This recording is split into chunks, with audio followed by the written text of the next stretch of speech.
ಎಲ್ಲರಿಗೂ Sunil study centre YouTube ಚಾನಲ್ಗೆ ಸ್ವಾಗತ.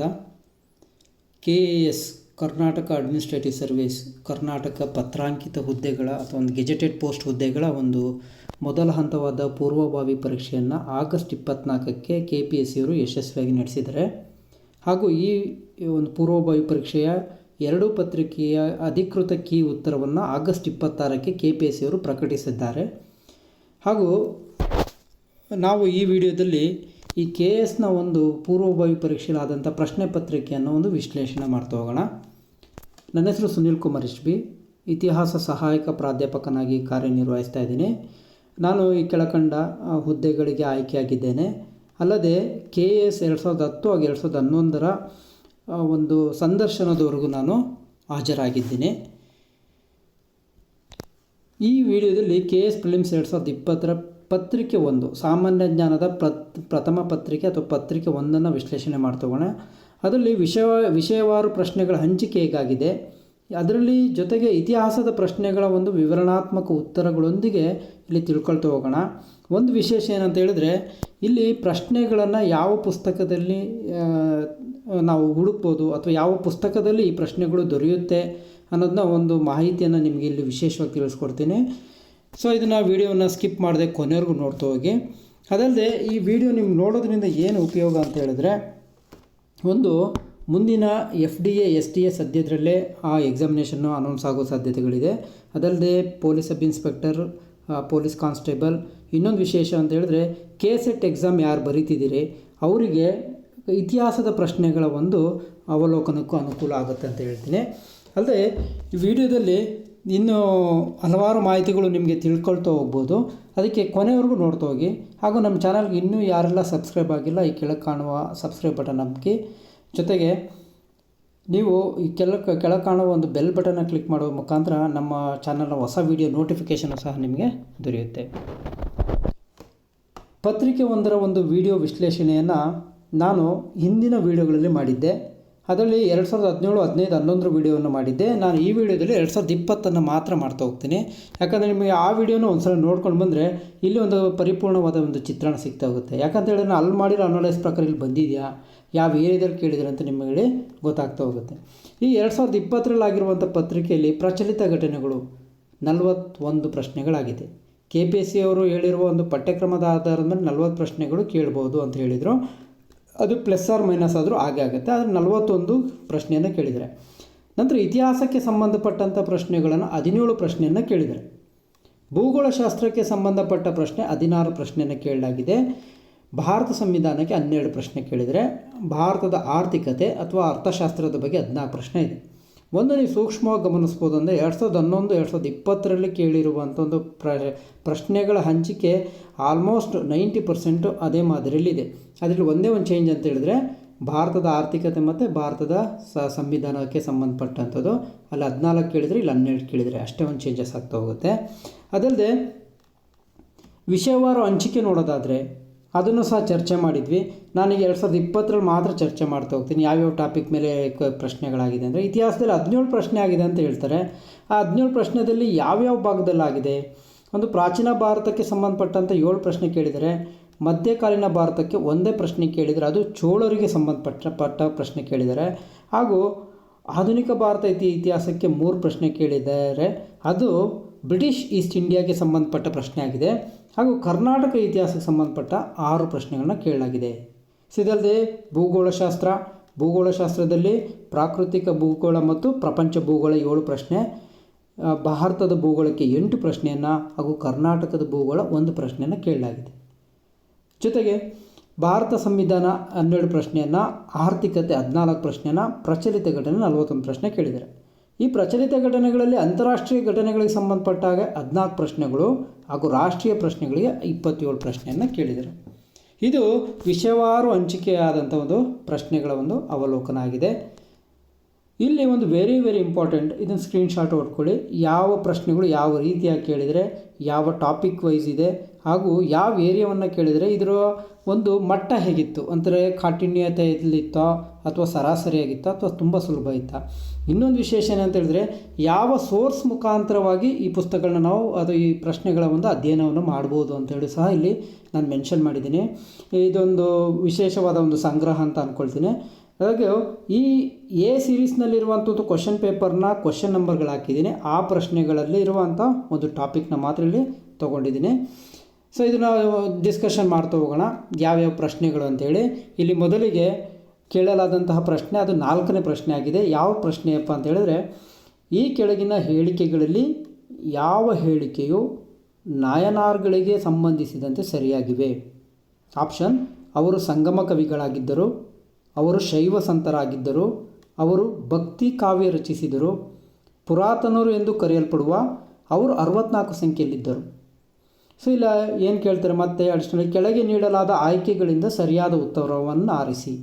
ಆಪ್ಷನ್ ಎ ಮಾತ್ರ, ಎ ಮತ್ತು ಸಿ, ಬಿ, ಸಿ ಮತ್ತು ಡಿ, ಬಿ ಮತ್ತು ಸಿ ಮಾತ್ರ. ಆದರೆ KPSC ಅವರು ಹೊರಡಿಸಿರುವಂಥ ಒಂದು ಕೀ ಉತ್ತರದಲ್ಲಿ ಆಪ್ಷನ್ ಕೊಟ್ಟಿರುವಂಥದ್ದು 2ಕ್ಕೆ ಕೊಟ್ಟಿದ್ದಾರೆ ಅಂತ ಹೇಳಿದರೆ ಎ ಮತ್ತು ಸಿ ಅಂತ ಕೊಟ್ಟಿದ್ದಾರೆ. ಆದರೆ ಇದನ್ನು ರಿವೈಸ್ಡ್ ಆಗೋ ಸಾಧ್ಯತೆಗಳಿದೆ. ಯಾಕೆ ಅಂತೇಳಿದರೆ, ಒಂದು ಅವರು ಸಂಗಮ ಕವಿಗಳಾಗಿರಲಿಲ್ಲ. ಯಾಕೆ ಆಗಲಿಲ್ಲ ಅಂತೇಳಿದ್ರೆ, ಅವರು ಇದ್ದಿದ್ದು ಕ್ರಿಸ್ತಶಕ 6ನೇ ಶತಮಾನದಿಂದ 8ನೇ ಶತಮಾನಕ್ಕೆ ನಾಯನರ್ಗಳು ಇದ್ದಿದ್ದು. ಸೊ ಅವರು ಶೈವ ಪಂಥದ ಆರಾಧಕರು, ಸೊ ಶೈವ ಸಂತರ ಆಧಾರಕರು. ಇಲ್ಲಿ ಬಿ ಶೈವ ಸಂತರಾಗಿರ್ತಾರೆ ಸರಿಯಾದ ಉತ್ತರ. ಆದರೆ ಇಲ್ಲಿ ಬಿ ಆಪ್ಷನ್ ಕೊಟ್ಟಿಲ್ಲ. ನಂತರ ಇದು ಅವರು ಸಂಗಮ ಕವಿಗಳಾಗಿದ್ದರು, ತಪ್ಪು. ಅವರು ಭಕ್ತಿ ಕಾವ್ಯ ರಚಿಸಿದರು, ಸರಿಯಾಗಿದೆ, ಬಿ ಮತ್ತು ಸಿ. ಆದರೆ ಅವರು ಪುರಾತನರು ಎಂದು ಕರೆಯಲ್ಪಡುವ 64 ಸಂಖ್ಯೆಯಲ್ಲಿದ್ದಾರೆ ಅಂತ ಹೇಳ್ತಾರೆ. ಅವರು ಸಂತರು 63 ಸಂಖ್ಯೆಯಲ್ಲಿ ಇರುವಂಥದ್ದು. ಸೊ ಅವರ ಒಂದು ಪ್ರಮುಖ ಸಂತ ಕವಿ ಅಂದರೆ ಸುಂದರರು ಅಂತ ಕರಿತೀವಿ. ಸೊ ಇದು ನಾಯನರರು ದಕ್ಷಿಣ ಭಾರತದಲ್ಲಿ ಒಂದು ಹೆಸರಾಂತ ಇದ್ದಂತಹ ಒಂದು ಭಕ್ತಿ ಪಂಥ ಅಂತ ಹೇಳಿ ಕರಿತೀವಿ. ಜೊತೆಗೆ ಆಳ್ವಾರ್ಸ್ ಅಂತ ಹೇಳಿದರೆ ಅದಕ್ಕೆ ಇದ್ದಂಥ ವೈಷ್ಣವ ಆರಾಧಕರು, ವಿಷ್ಣುವಿನ ಆರಾಧಕರಾಗಿರ್ತಾರೆ. ಇವರು 12 ಸಂತ ಪಂಥ ಕವಿಗಳಿರ್ತಾರೆ. ಇವರ ಪ್ರಮುಖವಾದಂತಹ ಕವಿ ಯಾರು ಅಂತ ಹೇಳಿದ್ರೆ ಶ್ರೀ ಅಂಡಾಳ್ ಬರ್ತಾನೆ. ಇವರು 5ನೇ ಶತಮಾನದಿಂದ 10ನೇ ಶತಮಾನದವರೆಗೂ ಕಾಣಿಸ್ತಾರೆ. ಸೊ ಹಾಗಾಗಿ ಉತ್ತರ 4 ಸರಿ ಆಗಬೇಕಾಗತ್ತೆ. 4 ಇದು ರಿವೈಸ್ಡ್ ಆಗೋ ಸಾಧ್ಯತೆ ನೋಡ್ತಾ ಹೋಗೋಣ ಮುಂದೆ. ನಂತರ ಪ್ರಶ್ನೆ 9ನೇ ಪ್ರಶ್ನೆ ಅಲ್ಲಿ ಕೇಳಿರುವಂಥದ್ದು ಸೀರಿಯಲ್ ನಂಬರಲ್ಲಿ, ಭಾರತೀಯ ನಾಣ್ಯಶಾಸ್ತ್ರ ಇತಿಹಾಸದಲ್ಲಿ ಪಂಚ್ ಗುರುತಿನ ನಾಣ್ಯಗಳಿಗೆ, ಮುದ್ರಾಂಕಿತ ನಾಣ್ಯ ಅಂತ ಹೇಳಿ ಕರಿತೀವಿ, ವಿಶಿಷ್ಟ ಸ್ಥಾನವಿದೆ. ಇದಕ್ಕೆ ಅನ್ವಯಿಸುವಂತೆ ಕೆಳಗಿನ ಯಾವ ಹೇಳಿಕೆಗಳು ಸತ್ಯ? Which of the following is true? Option A, B, C, D 4 ಇದೆ. ಅದರಲ್ಲಿ ಹೇಳಿಕೆಗಳು: ಎ, ಅವು ಭಾರತದ ಅತ್ಯಂತ ಪ್ರಾಚೀನ ನಾಣ್ಯಗಳು, ಅವು ದಕ್ಷಿಣ ಭಾರತದಲ್ಲಿ ಚಲಾವಣೆಯಲ್ಲಿರಲಿಲ್ಲ, ನಾವು ಈ ನಾಣ್ಯಗಳ 1 ಅಥವಾ 2 ಮಗ್ಗಲುಗಳಲ್ಲೂ ಚಿಹ್ನೆಗಳನ್ನು ಗುರುತಿಸಬಹುದು, ಈ ನಾಣ್ಯಗಳು ಬೆಳ್ಳಿಯಲ್ಲಿ ಮಾತ್ರ ದೊರೆಯುತ್ತದೆ. ಸೊ ಇದರಲ್ಲಿ ಸರಿಯಾದ ಉತ್ತರ ಏನು ನೋಡ್ತಾ ಹೋಗೋಣ. 1, ಅವು ಭಾರತದ ಪ್ರಾಚೀನ ನಾಣ್ಯ ಸರಿಯಾಗಿದೆ. ಅವು ದಕ್ಷಿಣ ಭಾರತದಲ್ಲಿ ಚಲಾವಣೆಯಲ್ಲಿ ಇರಲಿಲ್ಲ, ಇದು ತಪ್ಪು. ಅಂತ ಹೇಳಿದರೆ ಆರಂಭದಲ್ಲಿ ಬರೀ ಉತ್ತರ ಭಾರತದಲ್ಲೇ ಇತ್ತು, ತದನಂತರದಲ್ಲಿ ದಕ್ಷಿಣ ಭಾರತಕ್ಕೂ ಸಹ ಚಲಾವಣೆ ಬಂದಿತ್ತು. ಸೊ ನಾವು ಈ ನಾಣ್ಯಗಳ 1 ಅಥವಾ 2 ಮಗ್ಗಲುಗಳಲ್ಲೂ ಸಹ ನಾವು ಚಿಹ್ನೆಗಳನ್ನು ಗುರುತಿಸ್ಬೋದು. ಸೊ ಇದು ಸರಿ ಇದೆ. ಆ ಚಿಹ್ನೆಗಳು ನೀವು ಇಲ್ಲಿ ಒಂದು ಪಕ್ಕದಲ್ಲಿರುವಂಥ ಒಂದು ಚಿಹ್ನೆಯನ್ನು ನೀವು ನೋಡ್ತಾ ಹೋಗ್ಬೋದು. 4ನೇ ಹೇಳಿಕೆ, ಈ ನಾಣ್ಯಗಳು ಬೆಳ್ಳಿಯಲ್ಲಿ ಮಾತ್ರ ದೊರೆಯುತ್ತದೆ ಅಂತ ಹೇಳ್ತಾರೆ. ಆದರೆ ಇದು ಕೇವಲ ಬೆಳ್ಳಿಯಲ್ಲ, ಅದು ಸಿಲ್ವರ್ ಹಾಗೂ ಕಾಪರ್ ತಾಮ್ರಗಳಲ್ಲೂ ಸಹ ದೊರೆತಿದೆ. ಇಲ್ಲಿ ಮಾತ್ರ ಅಂತ ವರ್ಡ್ ಬಳಸ್ತಾರೆ, ಹಾಗಾಗಿ ತಪ್ಪಾಗೋ ಸಾಧ್ಯತೆ ಇದೆ. ಸೊ ಹಾಗಾದರೆ ಎ ಮತ್ತು ಸಿ ಸರಿಯಾದ ಉತ್ತರ ಆಗುತ್ತೆ. ಸೊ ನೋಡಿ NCERT ಬುಕ್ಕಲ್ಲಿ ಇದ್ದಂಥ ಒಂದು ಚಿತ್ರ ಆಗಿದೆ. ಇದು ರೆಫರೆನ್ಸ್ ಎಲ್ಲಿ ನೋಡ್ತೀವಿ ಅಂತ ಹೇಳಿದ್ರೆ RS ಶರ್ಮ ಪುಸ್ತಕದಲ್ಲಿ ಇದು ನಾವು ಕಾಣ್ತಾ ಹೋಗ್ಬೋದು. ಮುಂದಿನ ಪ್ರಶ್ನೆ ನೋಡೋಣ. ಹಿಂದೂ ಪ್ರತಿಮಾಶಾಸ್ತ್ರದ ಹಿಂದೂ ಐಕೋನೋಗ್ರಫಿ ಪ್ರಕಾರ ಚತುರ್ವಿಂಶತಿ ಮೂರ್ತಿ ಎಂಬ ಪದವು ಈ ಕೆಳಗಿನ ಯಾವ ಹೇಳಿಕೆಯನ್ನು ಸೂಚಿಸುತ್ತದೆ? ಕೃಷ್ಣ ಲೀಲೆಗೆ ಸಂಬಂಧಿಸಿದ ಕಥೆಗಳನ್ನು ತೋರಿಸುವ ಶಿಲ್ಪ ದೃಶ್ಯಾವಳಿಗಳು, ಅಸುರ ಸಂಹಾರ ಮಾಡುತ್ತಿರುವ ದೇವತೆಗಳ ಶಿಲಾಕೃತಿಗಳು, ಶಿವನ ರೌದ್ರಾವತಾರ ಪ್ರದರ್ಶಿಸುವ ಸಂಹಾರ ಮೂರ್ತಿ ರೂಪದ ಶಿವ, ವಿಷ್ಣುವಿನ 4 ಹಸ್ತಗಳಲ್ಲಿ ಇರುವಿನ ಲಾಂಛನಗಳ ಆಧಾರದ ಮೇಲೆ ವಿಷ್ಣುವಿನ ರೂಪಗಳನ್ನು ಗುರುತಿಸುವುದು. ಇದು ಸ್ವಲ್ಪ ರೆಫರೆನ್ಸ್ ಬುಕ್ ಅಂತೇಳಿ ನಾವು ಕಾಣ್ಬೋದು. ಇಂಥದ್ದೇ ಪರ್ಟಿಕ್ಯುಲರ್ ಬುಕ್ಗಳು ಸಿಗಲ್ಲ, ಅದು ಹೈಯರ್ ಲೆವೆಲ್ ಪುಸ್ತಕ, ಸ್ವಲ್ಪ ಡಿಫಿಕಲ್ಟಿ ಲೆವೆಲ್ ಇರುವಂಥದ್ದು ಪ್ರಶ್ನೆ ಆಗಿದೆ. ಅದೇ ಇದು ಆಪ್ಷನ್ ಪ್ರಕಾರ ನೋಡೋದಾದರೆ ನಾವು ಮಾಡ್ಬೋದಾಗಿದೆ. ಚತುರ್ವಿಂಶತಿ ಮೂರ್ತಿ ಅಂದರೆ ವಿಷ್ಣುವಿನ ಇದ್ದಂಥ 4 ಹಸ್ತಗಳಲ್ಲಿದ್ದಂತಹ ಒಂದು ಲಾಂಛನಗಳನ್ನು ಇಲ್ಲಿ ಗುರ್ಸೋವಂಥದ್ದು. ನಾವಿಲ್ಲಿ ನೋಡ್ತಾ ಹೋಗ್ಬೋದು. ಶಂಖ, ಚಕ್ರ, ಗದ ಮತ್ತು ಪದ್ಮ ಅಂತೇಳಿ ಕರಿತೀವಿ, ಅಂದರೆ ತಾವರೆ. ಇಷ್ಟು 4 ಒಂದು ಚಿಹ್ನೆಗಳನ್ನು ನಾವಿಲ್ಲಿ ವಿಷ್ಣುವಿನಲ್ಲಿ ಕಾಣ್ತಾ ಹೋಗ್ಬೋದು. ಹಾಗಾಗಿ 4ನೇ ಉತ್ತರ ಸರಿಯಾಗಿದೆ. KPSC ಅವರು ಅದೇ ಸಹ ಉತ್ತರವನ್ನು ಕೊಟ್ಟಿದ್ದಾರೆ. 22ನೇ ಪ್ರಶ್ನೆ ನೋಡೋಣ. ಈ ಕೆಳಗಿನವುಗಳಲ್ಲಿ ಯಾವುವು ಇಂಡೋ ಗ್ರೀಕ್ ಮತ್ತು ಕುಶಾನ ದೊರೆಗಳು ಹೊರಡಿಸಿದ ನಾಣ್ಯಗಳಲ್ಲಿ ಸಾಮಾನ್ಯವಾದ ಅಂಶಗಳಾಗಿವೆ? ಕಾಮನ್ ಫ್ಯಾಕ್ಟರ್ ಏನಂತ ಕೇಳ್ತಾ ಹೋಗ್ತಾರೆ. ಸೊ ಅದರಲ್ಲಿ ಗ್ರೀಕ್ ಮತ್ತು ಭಾರತೀಯ ದೇವತೆಗಳ ಪ್ರತಿಮೆಗಳು ಅಂತ ಹೇಳಿದರೆ ಅವರ ಒಂದು ಲೋಗ ಅಥವಾ ಅವರ ಒಂದು ಚಿತ್ರವನ್ನು ಇಲ್ಲಿ ಹಾಕಿರುವಂಥದ್ದು. ದ್ವೈಭಾಷಿಕ ನಾಣ್ಯಗಳು, ಬೈಲಿಂಗ್ವಲ್ ಕಾಯಿನ್ಸ್ಗಳು ಇರುವಂಥದ್ದು, 2 ಭಾಷೆಯಲ್ಲಿ ಇರುವಂಥದ್ದು. 3ನೇದು ಚಿನ್ನ ಮತ್ತು ತಾಮ್ರದ ಬಳಕೆ. 4ನೇದು ರಾಜರ ಚಿತ್ರಗಳು ಅಥವಾ ರಾಜರ ಪ್ರತಿಮಾ ಒಂದು ಶಿಲ್ಪಗಳನ್ನು ಸಹ ಕೆತ್ತಲಾಗಿದೆ. ಸೊ ಇದ್ರ ಪ್ರಕಾರ ನಾವು ನೋಡೋದಾದರೆ ಒಂದು ಗ್ರೀಕ್ ಮತ್ತು ಭಾರತೀಯ ದೇವತೆಗಳ ಪ್ರತಿಮೆಗಳು ಇರ್ತಿತ್ತು, ದ್ವೈಭಾಷಿಕ ನಾಣ್ಯಗಳು,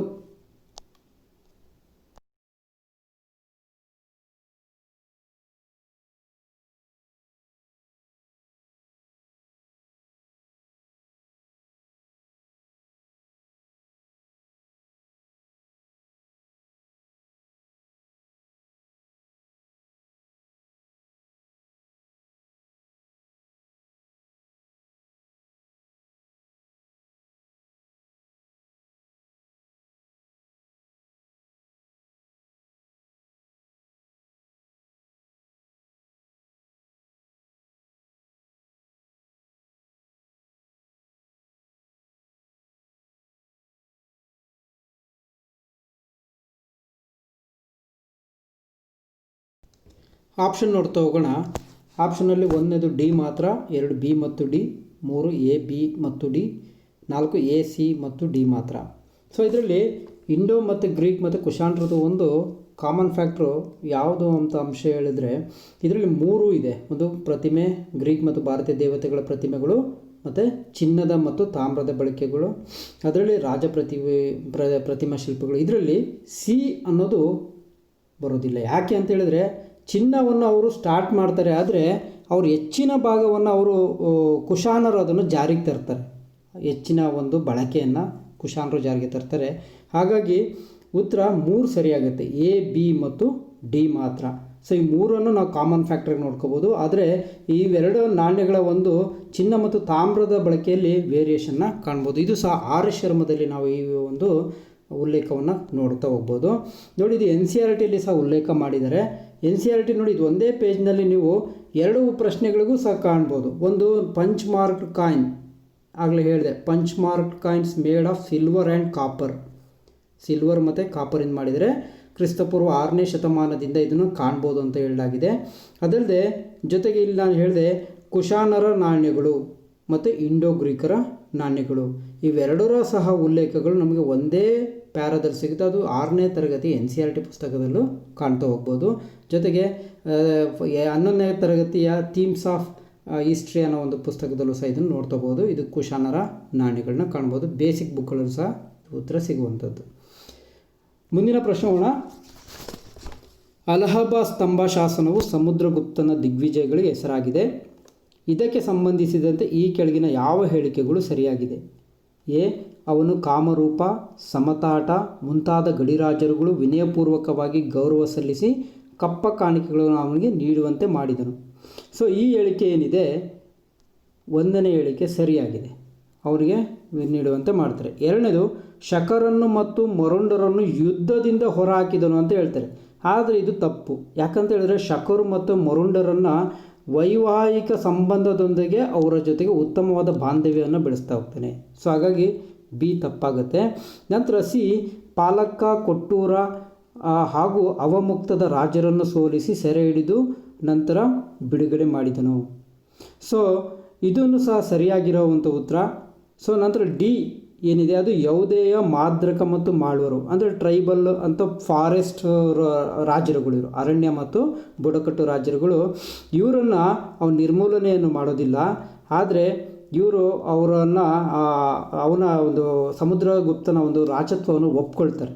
ಸೊ ಹಾಗಾಗಿ ಈ ವರ್ಡು ಸಹ ತಪ್ಪಾಗುತ್ತೆ. ಇಲ್ಲಿ ಸರಿಯಾದ ಉತ್ತರ ಎ ಮತ್ತು ಸಿ ಸರಿಯಾಗುತ್ತೆ. ಹಾಗಾದರೆ ಆಪ್ಷನ್ 1 ಸರಿಯಾದ ಉತ್ತರ.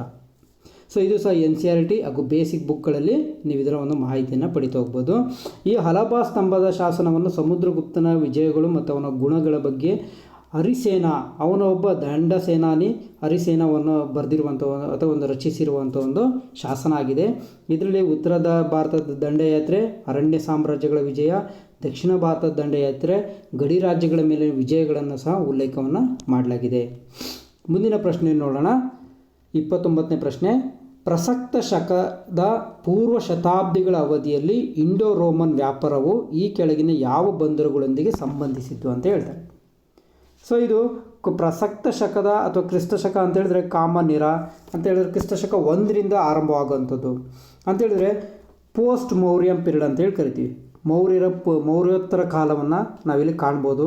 ಇಲ್ಲಿ ಇಂಡೋ ರೋಮನ್ ಟ್ರೇಡ್ ಆರಂಭ ಆಗುವಂಥ ಒಂದು ಉಚ್ಛ್ರಾಯ ಸ್ಥಿತಿ ಅಂತೇಳಿ ಕರಿಬೋದು. ಆ ಸ್ಥಿತಿಯಲ್ಲಿದ್ದಂಥ ಒಂದು ಪ್ರಮುಖವಾದ ಬಂದರುಗಳು ಅಂದರೆ ಬ್ರೋಚ್ ಅಥವಾ ಬರೂಚ್, ಅರಿಕಮೇಡು, ಮುಜಿರಿಸ್, ತಾಮ್ಲುಕ್. ಸೊ ಇಲ್ಲಿ ತಾಮ್ಲುಕ್ನ ತಾಮ್ರಲಿಪ್ತಿ ಅಂತೇಳಿ ಕರಿತೀವಿ. ಇಲ್ಲಿ ಬ್ರೋಚ್ ಅಥವಾ ಬ್ಯಾರಿಗಾಜಾ ಅಂತೇಳಿ ಕರಿತೀವಿ. ಅರಿಕಮೇಡು ಇಲ್ಲಿ ದಕ್ಷಿಣ ತಮಿಳುನಾಡಿನ ಭಾಗದಲ್ಲಿ ಕಾಣುತ್ತೆ. ಮುಜಿರಿಸ್ ಕೇರಳ ಭಾಗದಲ್ಲಿ ಕಾಣುತ್ತೆ. ಹೀಗೆ 4 ಸಹ ಇಂಡೋ ರೋಮನ್ ಟ್ರೇಡ್ನಲ್ಲಿ ಇದ್ದಂಥದ್ದು. ಹಾಗಾಗಿ ABCD 4 ಸಹ ಸರಿಯಾದಂಥ ಉತ್ತರ. ಪ್ರಮುಖವಾದಂಥ ಒಂದು ಬದಲಾವಣೆಯ ಕಾಲ ಅಂತಲೇ ಹೇಳ್ಬೋದು. ನಂತರ 37ನೇ ಪ್ರಶ್ನೆ ಕೇಳಿರುವಂಥದ್ದು, ಕರ್ನಾಟಕದ ಸುಪ್ರಸಿದ್ಧ ಅಗ್ರಹಾರಗಳು ಯಾವುದು? ಸೊ ಇದು ಸೂರ್ಯನಾಥ್ ಕಾಮತ್ರವರ ಪುಸ್ತಕದಲ್ಲಿ ನಾವು ಮಾಹಿತಿಯನ್ನು ನೋಡ್ತಾ ಹೋಗ್ಬೋದು. ಉತ್ತರ ನಾಗಾವಿ, ಲಕ್ಕುಂಡಿ, ಸಾಲೋಟಗಿ, ಹರಿಹರಪುರ ಸರಿಯಾದ ಉತ್ತರ ಆಗಿದೆ. ಸೊ ಇದನ್ನು ನೋಡಿ, ಸೂರ್ಯನಾಥ್ ಕಾಮತ್ರವರ ಪುಸ್ತಕದಲ್ಲಿ ಸಹ ಒಂದು ಕಡೆ ಉಲ್ಲೇಖ ಮಾಡ್ತಾರೆ. ಇದು ಚಾಲುಕ್ಯರು ರಾಷ್ಟ್ರಕೂಟರ ಕಾಲದಲ್ಲಿ ಶೈಕ್ಷಣಿಕ ಕೇಂದ್ರಗಳಾಗಿರುತ್ತೆ.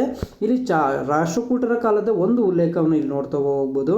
ಮಠಗಳು, ಅಗ್ರಹಾರಗಳು ಶೈಕ್ಷಣಿಕ ಕೇಂದ್ರವಾಗಿದ್ದವು. ಹೆಬ್ಬಾಳ ಬಿಜ್ಜಬೇಶ್ವರ ದೇವಾಲಯದ ಮಠಕ್ಕೆ 50 ಮತ್ತರು ಭೂಮಿಯನ್ನು ವಿದ್ಯಾರ್ಥಿಗಳು ಮತ್ತು ಅಧ್ಯಾಪಕರ ಊಟೋಪಚಾರಕ್ಕಾಗಿ ನೀಡಿದ್ದರು. ಮನಗೋಳಿ, ಬಳ್ಳಿಗಾವಿಗಳಲ್ಲಿ ದೇವಾಲಯಗಳು ಇಂಥ ವ್ಯವಸ್ಥೆ ಇದ್ದಿದ್ದು ನಂತರದ ಶತಮಾನಗಳಲ್ಲಿ ಕಾಣಬರುತ್ತದೆ. ಸಾಲೊಟಗಿಯಲ್ಲಿ ಒಂದು ಉನ್ನತ ಶಿಕ್ಷಣ ಕೇಂದ್ರವಿತ್ತು ಅಂತ ಇಲ್ಲಿ ಹೇಳ್ತಾ ಹೋಗ್ತಾರೆ. ಇಲ್ಲಿ ರಾಷ್ಟ್ರಕೂಟರ ಕಾಲದಲ್ಲಿ. ನಂತರ ಚಾಲುಕ್ಯರ ಕಾಲದಲ್ಲಿ ಈ ನಾಗಾವಿ, ಲಕ್ಕುಂಡಿಯ ಬಗ್ಗೆಯೂ ಸಹ ಮಾಹಿತಿಯನ್ನು ಕೊಡ್ತಾ ಹೋಗ್ತಾರೆ. ಹಾಗಾಗಿ 1ನೇ ಉತ್ತರ ಸರಿಯಾದ ಉತ್ತರ ಆಗಿದೆ. 43ನೇ ಪ್ರಶ್ನೆ, ಸಿಂಧೂ ಕಣಿವೆ ನಗರಗಳು ಕೋಲಾರ ಮತ್ತು ಹಟ್ಟಿ ಚಿನ್ನದ ಗಣಿಗಳಿಂದ ಚಿನ್ನವನ್ನು ಪಡೆಯುತ್ತಿದ್ದವು ಎಂಬುದಾಗಿ ಅಭಿಪ್ರಾಯ ವ್ಯಕ್ತಪಡಿಸಿದವರು ಯಾರು? ಸೊ ಇದು ಸರಿಯಾದ ಉತ್ತರ SR ರಾವ್ರವರು ಹೇಳ್ತಾರೆ. SR ರಾವ್ರವರು ಈ ಉಲ್ಲೇಖವನ್ನು ವ್ಯಕ್ತಪಡಿಸ್ತಾರೆ. ಚಿನ್ನವನ್ನು ಕೋಲಾರ ಮತ್ತು ಹಟ್ಟಿಗಳಿಂದ ಸಿಂಧು ನಾಗರಿಕತೆ ಜನರಿಗೆ ಹೋಗ್ತಾ ಇತ್ತು ಅಂತೇಳಿ. ಅದು ಒಂದು ರೆಫರೆನ್ಸ್ ಕಡೆ ನಮಗೆ ಸಿಗ್ತಾ ಹೋಗುತ್ತೆ. ಅದು ವಿಶೇಷವಾಗಿ ಮೆಕೆ ಅವರು ಬರೆದಿರುವಂಥ ಪುಸ್ತಕದಲ್ಲಿ ನಾವಿಲ್ಲಿ ನೋಡ್ತಾ ಹೋಗ್ಬೋದು. ಇದರಲ್ಲಿ ಒಂದು ಸೆಂಟೆನ್ಸ್ನ ಇಲ್ಲಿ ಕಾಣ್ಬೋದು. ಅದು both Marshall and Rao, SR Rao believe that gold was supplied to the Harappan from Kolar mines of South India. ದಕ್ಷಿಣ ಭಾರತದಿಂದ ಚಿನ್ನದ ಗಣಿ, ಕೋಲಾರದ ಚಿನ್ನದ ಗಣಿಯಿಂದ ಹರಪ್ಪ ನಾಗರಿಕತೆಗೆ ಒಂದು ಸಪ್ಲೈ ಮಾಡಲಾಗ್ತಿತ್ತು ಅಂತೇಳಿ ರಾವ್ರವರು ಹಾಗೂ ಸರ್ಜಾನ್ ಮಾರ್ಷಲ್ ಅವರು ಉಲ್ಲೇಖ ಮಾಡೋದನ್ನ ಇಲ್ಲಿ ಒಂದು ರೆಫರೆನ್ಸ್ ಬುಕ್ಕಲ್ಲಿ ನೋಡ್ತಾ ಹೋಗ್ಬೋದು. ಜೊತೆಗೆ ಮದ್ರಾಸ್ ಪ್ರಾಂತ್ಯ ಅಂತೇಳಿದ್ರೆ ಅನಂತಪುರ ಅಂತ ಹೇಳಿದ್ರೆ ಅಲ್ಲೂ ಸಹ ಚಿನ್ನವನ್ನು ಪಡೀಲಾಗ್ತಿತ್ತು ಅಂತ ಹೇಳಿ ಮಾಹಿತಿಯನ್ನು ಕೊಡ್ತಾ ಹೋಗ್ತಾರೆ. ಸ್ವಲ್ಪ ಡಿಫಿಕಲ್ಟಿ ಇರುವಂಥ ಪ್ರಶ್ನೆ, ಆದರೆ ರೆಫರೆನ್ಸ್ ಬುಕ್ಕಲ್ಲಿ ಅವು ಸಿಗುವಂಥದ್ದು. 48ನೇ ಪ್ರಶ್ನೆ, ಈ ಕೆಳಕಂಡ ವಿದ್ವಾಂಸರಲ್ಲಿ ಯಾರು ರಾಷ್ಟ್ರಕೂಟರನ್ನು ಕನ್ನಡದ ಮೂಲದವರೆಂದು ತಮ್ಮ ವಾದವನ್ನು ಮಂಡಿಸಿದ್ದಾರೆ ಅಂತ ಹೇಳಿದ್ದಾರೆ. ಸೊ ಇದ್ರ ಸರಿಯಾದ ಉತ್ತರ ಡಾಕ್ಟರ್ AS ಆಲ್ಟೇಕರ್. ಇದರ ಸಹ ಒಂದು ಉತ್ತರವನ್ನು ನಾವು ಡಾಕ್ಟರ್ ಸೂರ್ಯನಾಥ್ ಕಾಮತ್ರವರ ಪುಸ್ತಕದಲ್ಲಿರುವುದನ್ನು ನಾವಿಲ್ಲಿ ಕಾಣ್ತಾ ಹೋಗ್ಬೋದು. ಡಾಕ್ಟರ್ ಆಲ್ಟೇಕರರು ರಾಷ್ಟ್ರಕೂಟರು ಕನ್ನಡ ಮೂಲದವರೆಂದು ವಾದಿಸಿದ್ದಾರೆ ಅನ್ನೋ ಒಂದು ಉಲ್ಲೇಖವನ್ನು ಅವನು ಇಲ್ಲಿ ಮೆನ್ಷನ್ ಮಾಡ್ತಾ ಹೋಗ್ತಾರೆ. ಇಲ್ಲಿ ಅವರು ಮರಾಠ ಮೂಲರ ಅಥವಾ ಕನ್ನಡ ಮೂಲದವರು ಒಂದು ದೊಡ್ಡ ಚರ್ಚೆ ಆಗುತ್ತೆ. ಅದರಲ್ಲಿ ಆಲ್ಟೇಕರ್ ಅವರು ಕನ್ನಡ ಮೂಲ ಅಂತೇಳಿ ಅವರು ಹೇಳ್ತಾ ಹೋಗ್ತಾರೆ. ಸೂರ್ಯನಾಥ್ ಕಾಮತ್ ಪುಸ್ತಕದಲ್ಲಿ ಇದನ್ನು ನಾವು ಓದ್ಬೋದು. ನಂತರ ಹೈದರಾಲಿಯ ವಿರುದ್ಧ ಹೋರಾಡಿದ ಚಿತ್ರದುರ್ಗದ ನಾಯಕರು ಯಾರು? ಪ್ರಶ್ನೆ ಈಸಿಯಾಗಿದೆ, ಆದರೆ ಸ್ವಲ್ಪ ಕನ್ಫ್ಯೂಷನ್ ಆದರೆ ಮದಕರಿ ನಾಯಕ ಅಂತ ಎಲ್ಲರಿಗೂ ಗೊತ್ತಿದೆ. ಇಲ್ಲಿ ಮೊದಲನೇದ, 2, 3, 5ನೇದ ಅಂತ ಹೇಳಿರುತ್ತೆ. ಹಾಗೆ ಸರಿಯಾದ ಉತ್ತರ 5ನೇ ಮದಕರಿ ನಾಯಕ. ಇದನ್ನು ಸಹ ನೀವು ಒಂದೇ ಬುಕ್ಕಿನಲ್ಲಿ ನಾವು ರೆಫರೆನ್ಸಲ್ಲಿ ನೋಡ್ಬೋದು. ಅದು ಸೂರ್ಯನಾಥ್ ಕಾಮತ್ರವರ ಪುಸ್ತಕದಲ್ಲೇ ಇದೆ. ಅವರು ಭರ್ಮಪ್ಪ ನಾಯಕನ ಇನ್ನೊಬ್ಬ ಪುತ್ರ 5ನೇ ಮದಕರಿ ನಾಯಕ ಪಟ್ಟಕ್ಕೆ ಬರ್ತಾನೆ. ಅವನು ಹೈದರಾಲಿಯನ್ನು ಗೆಲ್ಲೋದಕ್ಕೆ ಹೋರಾಡ್ತಾನೆ ಅಂತ ಕೊಡ್ತಾರೆ. ಜೊತೆಗೆ ಹೈದರಾಲಿಗೆ ಬಂಕಾಪುರವನ್ನು ಗೆದ್ಕೊಳ್ಳೋದಕ್ಕೂ ಸಹಾಯ ಮಾಡಿರ್ತಾನೆ. ನಿಡುಗುಲ್ ಕೋಟೆಯನ್ನು ವಶಪಡಿಸ್ಕೊಳ್ಳೋಕ್ಕೂ ಸಹ ಮದಕರಿ ನಾಯಕ ಸಹಾಯ ಮಾಡಿರ್ತಾನೆ. ಆದರೆ ಅವರಿಬ್ಬರ ನಡುವೆ ಯುದ್ಧ ನಡೆಯುತ್ತೆ. ಅದು ನಿಮಗೆಲ್ಲ ತಿಳ್ಕೊಂಡಿರೋಂಥ ವಿಚಾರ. ಸ್ವಲ್ಪ ಮೀಡಿಯಮ್ ಆಗಿರೋ ಪ್ರಶ್ನೆ, ಸ್ವಲ್ಪ ಈಸಿ ಇರೋ ಪ್ರಶ್ನೆ, ಆದರೆ ಅಲ್ಲ ಆಪ್ಷನಲ್ ಸ್ವಲ್ಪ ಕನ್ಫ್ಯೂಷನ್ ಆಗಿದೆ. ನಂತರ 69ನೇ ಪ್ರಶ್ನೆ, ಬ್ರಿಟಿಷ್ ಈಸ್ಟ್ ಇಂಡಿಯಾ ಕಂಪನಿಗೆ ಸಂಬಂಧಿಸಿದಂತೆ ಈ ಕೆಳಗಿನ ಯಾವ ಹೇಳಿಕೆಗಳು ಸರಿಯಾಗಿವೆ? ಸೊ ಹೇಳಿಕೆ ನೋಡೋಣ. ಅದು 1599ರಲ್ಲಿ ದಿ ಮರ್ಚೆಂಟ್ ಅಡ್ವೆಂಚರರ್ಸ್ ಎಂಬ ವರ್ತಕರ ಗುಂಪಿನಿಂದ ಪ್ರಾರಂಭವಾಯಿತು. ಸೊ ಮೊದಲನೇ ಹೇಳಿಕೆ ಸರಿ. 1599ರಲ್ಲಿ ಅವರು ಒಂದು ಮರ್ಚೆಂಟ್ ಆಗುತ್ತೆ. ಇದೇ ಪ್ರಶ್ನೆಯನ್ನು ಇನ್ನೊಂದು ಯಾವುದೋ ಒಂದು ಎಕ್ಸಾಂಪಲ್ KSನಲ್ಲಿ ಜಾನ್ ಕಂಪನಿ ಅಂತ ಯಾವುದನ್ನ ಕರೀತಾರೆ ಅಂತ ಕೇಳಿದರು. ಅದನ್ನೇ ನಾವು ಇಲ್ಲಿ ಜಾನ್ ಕಂಪನಿ ಅಂತಲೂ ಹೇಳಿ ಕರಿತಾ ಹೋಗ್ತೀವಿ. ನಂತರ ಬಿ, ಕ್ರಿಸ್ತಶಕ 1600ರ ಸನ್ನದ್ದಿನಲ್ಲಿ ರಾಣಿ ಎಲಿಜಬೆತ್ ಅದಕ್ಕೆ ಅನಿರ್ದಿಷ್ಟಾವಧಿವರೆಗೆ ಪೂರ್ವದೊಂದಿಗೆ ವ್ಯಾಪಾರ ನಡೆಸುವ ಏಕಸ್ವಾಮ್ಯವನ್ನು ಮಂಜೂರು ಮಾಡಿದಳು ಅಂತ ಹೇಳ್ತಾರೆ. ಆದರೆ ಸರಿಯಾದ ಉತ್ತರ ಇಲ್ಲಿ 15 ವರ್ಷದವರೆಗೆ ಮಾತ್ರ ಸನ್ನದ್ದನ್ನು ಕೊಡ್ತಾಳೆ, 15 ಇಯರ್ಸ್ ರಾಣಿ ಎಲಿಜಬೆತ್. ಆದರೆ ಇಲ್ಲಿ ಆಪ್ಷನಲ್ಲೇನು ಅನಿರ್ದಿಷ್ಟಾವಧಿ, ಇಂಡಿಫಿನೈಟ್ ಪೀರಿಯಡ್ ಅಂತ ಹೇಳ್ತಾರೆ. ಆದರೆ ಇದು ಇಂಡಿಫಿನೈಟ್ ಪೀರಿಯಡ್ ಅಲ್ಲ. ಆದರೆ 1609ರಲ್ಲಿ ಬರುವಂತಹ ಜೇಮ್ಸ್ ಏನು ಮಾಡ್ತಾನೆ, ಇದನ್ನು ಅನಿರ್ದಿಷ್ಟಾವಧಿಯವರೆಗೂ ಕೊಡ್ತಾ ಹೋಗ್ತಾನೆ. ನಂತರ ಸಿ, ಅದು ಸೂರತ್ತಿನಲ್ಲಿ ವ್ಯಾಪಾರ ಕೇಂದ್ರವನ್ನು ಸ್ಥಾಪಿಸಲು ಸಹ ನಿರ್ಧರಿಸುತ್ತೆ. ಸರಿಯಾದ ಉತ್ತರ ಎ ಮತ್ತು ಇಲ್ಲಿ ಸಿ ಸರಿಯಾದ ಉತ್ತರ.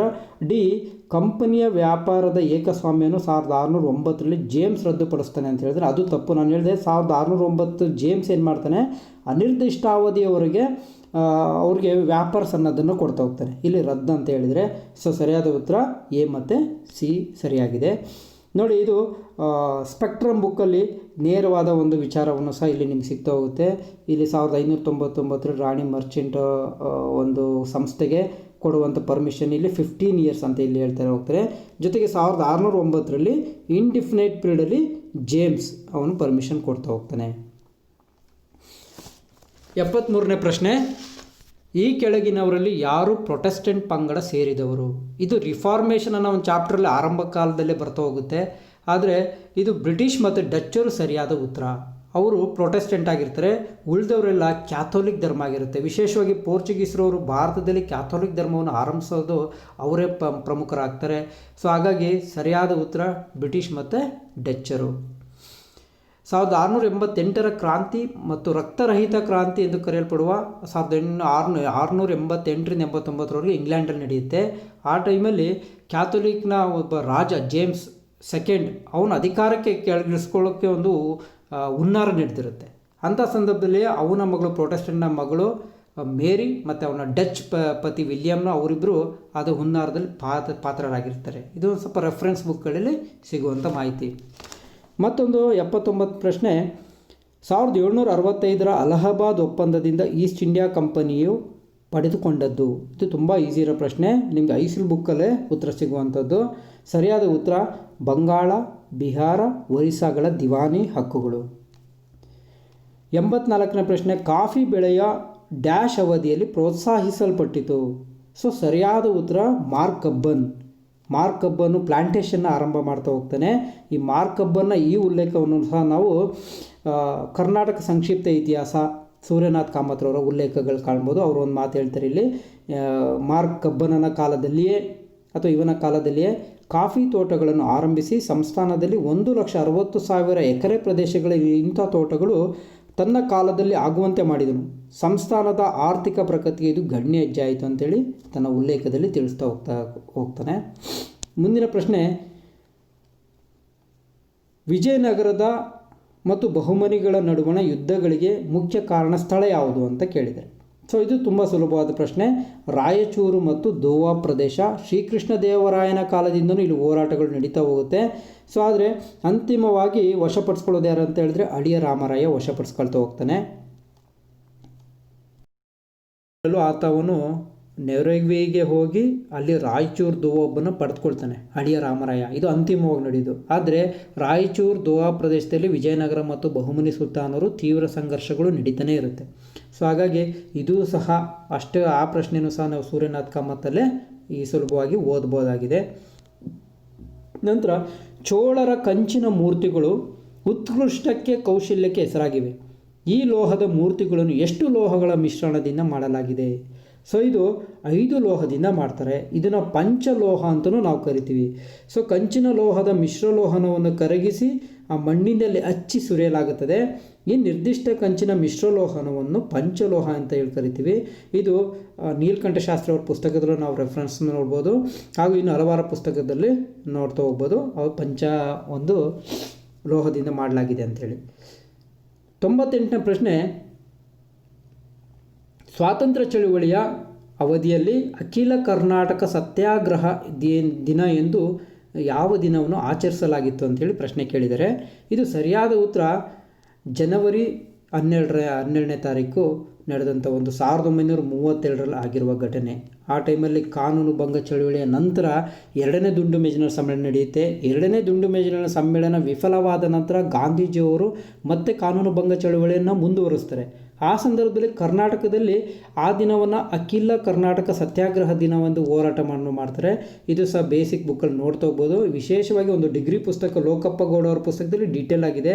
ಸೂರ್ಯನಾಥ್ ಕಾಮತ್ರವರು 1932 ಜನವರಿ ಅಂತ ಹೇಳ್ತಾರೆ, ಆದರೆ ಈ ರೀತಿಯಾಗಿ ಡೇಟನ್ನು ನಾವು ಅದರಲ್ಲಿ ನೋಡ್ಬೋದು. ಇಲ್ಲ ಗೋಪಾಲ್ ರಾವ್ ಅವ್ರ ಪುಸ್ತಕದಲ್ಲೂ ಸಹ ನೋಡ್ಬೋದು.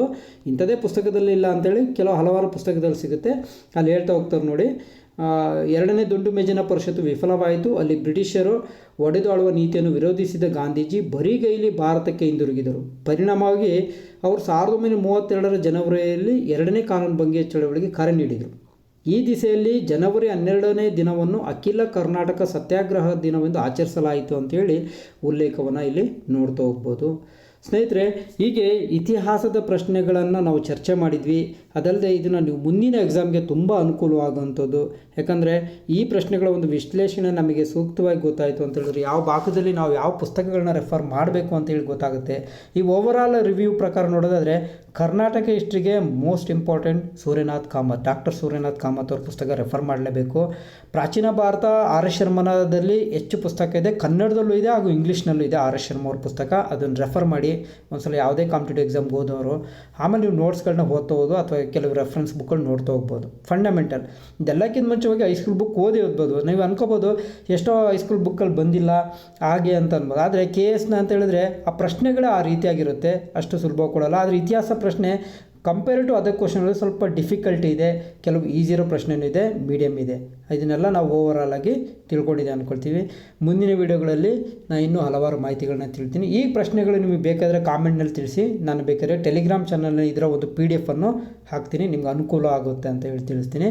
ಹಾಗೂ ನಮ್ಮ ಚಾನಲ್ಗೆ ಇನ್ನು ಯಾರೆಲ್ಲ ಸಬ್ಸ್ಕ್ರೈಬ್ ಆಗಿಲ್ಲ, ಈ ಟೆಲಿಗ್ರಾಮ್ ಚಾನಲ್ಗೆ ಕೆಳಗಿನ ಲಿಂಕನ್ನು ಹಾಕಿರ್ತೀನಿ, ಅದಕ್ಕೂ ಜಾಯ್ನ್ ಆಗಿ. ಒಂದು ಸುನೀಲ್ ಸ್ಟಡಿ ಸೆಂಟರ್ ಅಂತೇಳಿ ಟೆಲಿಗ್ರಾಮ್ ಚಾನಲ್ ಜನರಲ್ ಸ್ಟಡೀಸ್ಗೆ ಅಂತಲೇ ಸಪ್ರೇಟ್ ಆಗಿದೆ. ಇನ್ನೊಂದು ಹಿಸ್ಟ್ರಿ ರಿಪೀಟ್ಸ್ ಅನ್ನೋದು ಇತಿಹಾಸಕ್ಕೆ ಸಂಬಂಧಪಟ್ಟಂಥ ಒಂದು ಚಾನಲ್ ಆಗಿದೆ. ಈ ಒಂದು ವಿಡಿಯೋ ನಿಮ್ಗೆ ಇಷ್ಟ ಆದಲ್ಲಿ ಲೈಕ್ ಮಾಡಿ, ಹಾಗೂ ನಿಮ್ಗೆ ಏನಾದ್ರು ಮುಂದೆ ಅಗತ್ಯತೆಗಳು, ವಿಷಯಗಳು, ಟಾಪಿಕ್ಗಳು ಬೇಕಾ ಅದನ್ನು ಕಾಮೆಂಟ್ನಲ್ಲಿ ತಿಳಿಸಿ. ಹಾಗೂ ನಿಮ್ಮ ಮುಂದಿನ ಪರೀಕ್ಷೆಗಳು ಯಶಸ್ವಿಯಾಗಲಿ ಅಂಥೇಳಿ ನನ್ನ ಈ ವಿಡಿಯೋನ ಮುಗಿಸ್ತೀನಿ. ಧನ್ಯವಾದಗಳು.